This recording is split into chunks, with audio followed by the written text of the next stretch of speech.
শিক্ষার্থীরা আমরা পরীক্ষা দিতে পারছিলাম না, তা আসলে খুবই দুঃখজনক। এবং শিক্ষামন্ত্রী দেখছি জানাইছে যে আমাদের হচ্ছে যেই পরীক্ষাটা আমরা দিতে পারি নাই তা হচ্ছে পুনরায় আবার নিবে।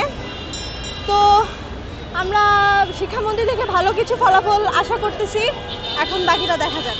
কালকে তো শিক্ষামন্ত্রী ক্ষমা চেয়েছে, এ বিষয়ে কি বলবেন? ক্ষমা চেয়েছে, কিন্তু তিনি যেই কথাগুলো বলছে তা থেকে আমরা দেখতেছি যে মিথ্যার উপর মিথ্যা, ঠিক আছে, একটা মিথ্যা বলতে গেলে 4-5টা মিথ্যা অটো চলে আসে।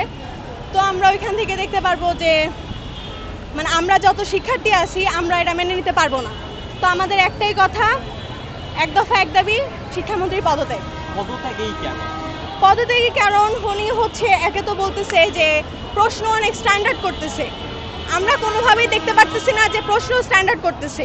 তারপর উনি গতকালকে একটা কথা বলছে যে উনি 2 বছর বিগত সালের কোশ্চেন তারা 2 বছর আগে বানানো হয়েছে। তো আমার কথা হচ্ছে 2 বছর আগে যারা পরীক্ষা দিছে তাদের কোশ্চেনের মানে মান এরকম কখনো ছিল না।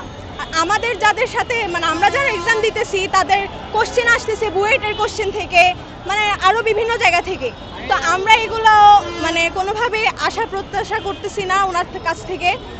তো আমরা একটা কথাই বলবো, আমাদের প্রশ্নের মান ভালো হোক এবং তার পাশাপাশি উনি যে সব মানে কার্য পরিচালনা করতেছে তা হচ্ছে সুন্দরভাবে করুক। এই আপু, আপনাদের একটা অংশ বলতেছে যে যদি পড়াশোনা ঠিকমতো করে তাহলে এটা কোনো সমস্যা না। পড়াশোনা, হ্যাঁ ভাই, একটা কথা কি, পড়াশোনা হচ্ছে আমরা অনেকে আছি যে বলতেছি যে আমরা পড়াশোনা করতেছি না এই কারণে আমাদের কোশ্চেন অনেক হার্ড হইতেছে বা এরকম কোনো কিছুই না। আমরা বিগত যে হচ্ছে ফিজিক্স যেই ফার্স্ট পেপার যে প্রশ্নটা দিয়ে আসছি সেখানেও ভুল। দেন আজকে যে কোশ্চেনটা আজকে হচ্ছে কমার্সেরটা দেখতে পারবো যে কমার্সেরটা মোটামুটি ইজি আসছে।